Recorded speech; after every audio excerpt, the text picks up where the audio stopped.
Bonjour Michel. Salut. Alors Michel, aujourd'hui on se trouve sur le site de Châté. Oui. Donc on a sur notre droite le mont Julien. Le mont Julien, il porte le nom d'un empereur romain. Il serait passé à Mandeure dans les années 357, date de la construction du château qui se trouvait au-dessus. Il y avait un château donc. Il y avait un château. Et Julien, comment ? Il était nommé César par son beau-père en 355. Il lui a donné sa fille comme épouse et il l'a envoyé sur la frontière du Rhin pour le représenter. Ce qu'il a bien fait d'ailleurs, mais il lui avait donné quand même 2 généraux expérimentés parce que Julien, il sortait des études, c'était vraiment quelqu'un de très instruit, mais pas du tout dans le domaine militaire. Et il s'en est très bien sorti les premières fois, et après il a voulu prendre les rênes, et il a battu les Allemands sur la plaine d'Alsace. Et en 360, il a établi son quartier général à Paris. Et à Paris, ces hommes l'ont élevé sur un bouclier franc et l'ont proclamé empereur. Voilà. De là, il est parti rejoindre Rome, et en 363, on le retrouve entré en Syrie à la tête de 65 000 hommes. Ça, c'est le 23 février, et au mois de le 16, je ne me rappelle plus, 16 ou 18 juillet, je crois, il est blessé par une flèche et il meurt, non, c'est le 26. Il meurt dans la nuit du 26 au 27 juillet. D'un coup de lance, voilà. D'accord. Réglé. D'accord. Et donc sur ce site du Mont Julien, on a fait beaucoup de fouilles. Oui. Et qu'est-ce qu'on a trouvé ? Alors le Mont Julien, il est occupé depuis l'époque néolithique, sans discontinuer jusqu'à la fin des Carolingiens. Les Carolingiens, ils sont terminés en 751. Mm-hmm. Et depuis le néolithique, après, on a retrouvé des murs de l'époque de Hallstatt, premier âge du fer, de l'Athènes, deuxième âge du fer, et on a trouvé des bracelets datant de la fin de l'âge du bronze, c'est-à-dire 900 avant Jésus. Après cela, les Gaulois sont arrivés. Les Gaulois, c'est 2 siècles avant Jésus-Christ. On a retrouvé des monnaies gauloises de Togirix, qui était chef gaulois de 80 à 60 à peu près, de Cantorix, 58-60 de Cantorix, et puis aussi Dossi, qui était dans les alentours de 50-60 aussi, c'était un chef gaulois. Ici, on est dans le territoire séquoine, hein. Séquoine. La Séquonie, en gros, c'est la Franche-Comté. Un poil près. D'accord. Voilà. Et donc ces bracelets qui ont été découverts, on peut les voir quelque part. Ah, au musée, ça fait le bonheur du musée de Montbéliard. D'accord, au musée du château. Des ducs de Wurtemberg. Alors, après les Gaulois. Après les Gaulois, il y a eu les Romains. Les Romains, justement, Julien, tout ça. Les Romains sont arrêtés. Les Romains d'Occident, ça s'est terminé en 476. Donc après, ici, c'était l'occupation des Mérovingiens autour de 451 à 481 à 751. Et après, on n'a plus rien. Mais c'est pas un site unique. C'est souvent qu'on ne trouve plus rien après les Mérovingiens. Voilà, le Mont Julien. Au sommet du Mont Julien, il y avait une église construite par les Mérovingiens. Cette église a été détruite en 450 et en 600. Suite à ça, l'église a été construite derrière l'oratoire, là.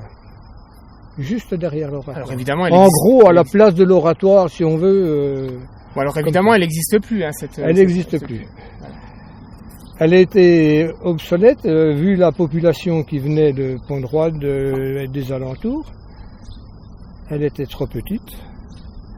Et on a construit une autre à Pont-de-Roide en 1751. 1751, voilà. D'accord. Et on peut dire donc que Châté, c'est vraiment le premier lieu religieux voilà. de la contrée. C'est le berceau. C'est le berceau du christianisme ici. L'église, l'ancienne église, a été consacrée en 1040 par Hugues de Salins. C'était la seule église qu'il y avait dans toute la région.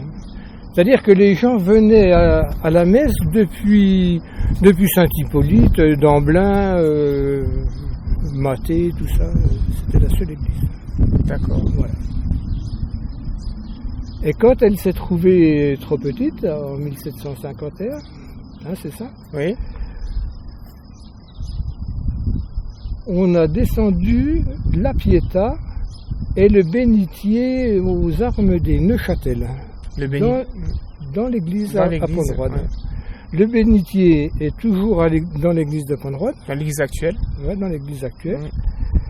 Et la Pietà, on a remis en place en 1951 lors de la consécration de l'oratoire. L'oratoire a été construit suite à la guerre de 39-45. Pont-de-Roide était en principe épargné et la municipalité a voulu faire un geste. Et ils ont choisi ce site puisque c'est l'origine. Ils ont choisi l'ancien site de la première église de Pont-de-Roide. Voilà. Là, on est devant l'oratoire. Oui. Eh bien, on va aller rendre une visite à la Vierge, la Pietà. La Pietà. Voilà.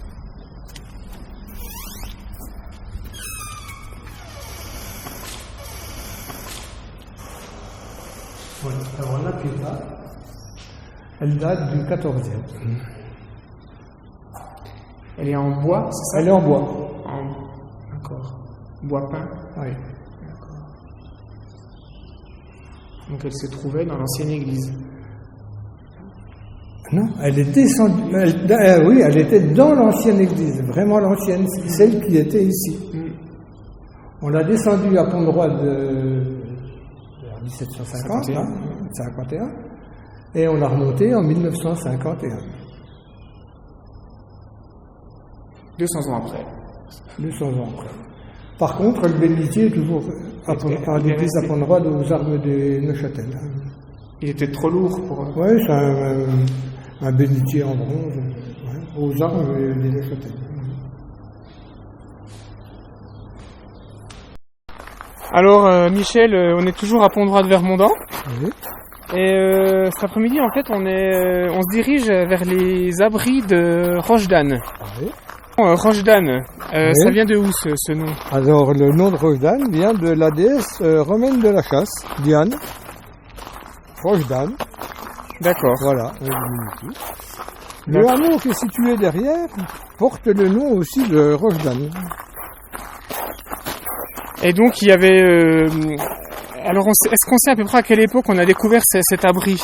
Alors, l'abri a été découvert en 1877, lors du percement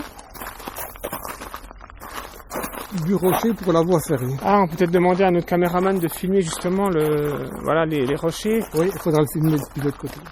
Voilà, donc en fait, lors de la construction de la ligne, c'est quand on a dynamité cette roche qu'on a en fait découvert cet abri, mais en sachant qu'il y a d'autres abris qui sont un peu plus loin aussi.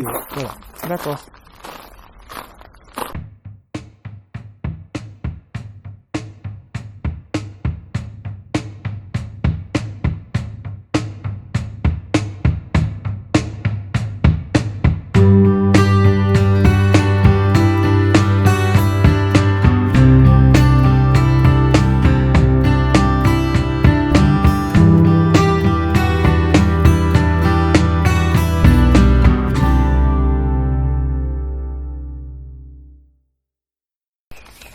Alors Michel, donc cet abri dans lequel on s'est abrité, Oui. est-ce que tu peux me dire à peu près à quelle époque il était occupé? Oui, de 12 500 avant Jésus-Christ à 7 500. Il a été occupé à plusieurs périodes. Qu'est-ce qu'on a trouvé ici en fait?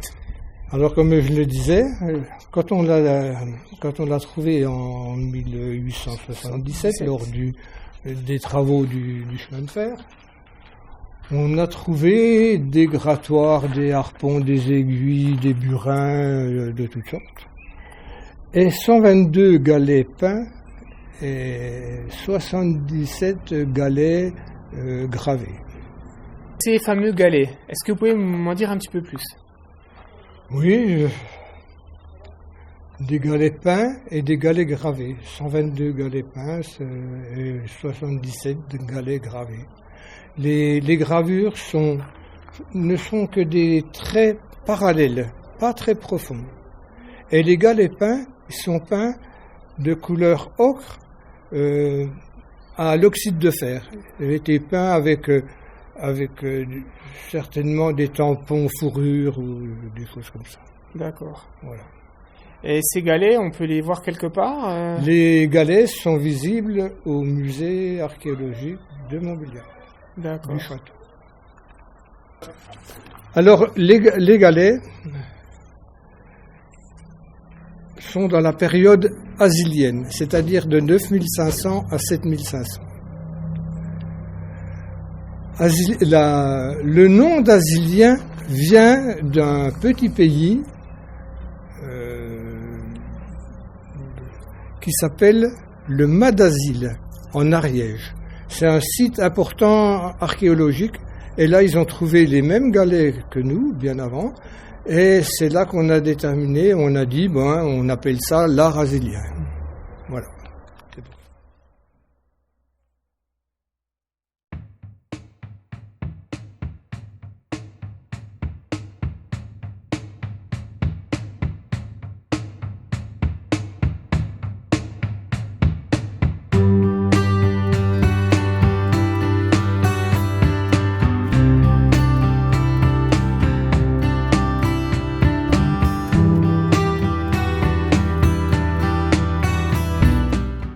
Pourquoi toi t'es passionné par tous ces endroits? Qu'est-ce qui te plaît? Comment? Qu'est-ce qui te plaît dans tous ces endroits, dans toutes ces histoires? C'est l'histoire proprement dite. C'est l'histoire. Seulement l'histoire. Il y a tellement de choses à découvrir.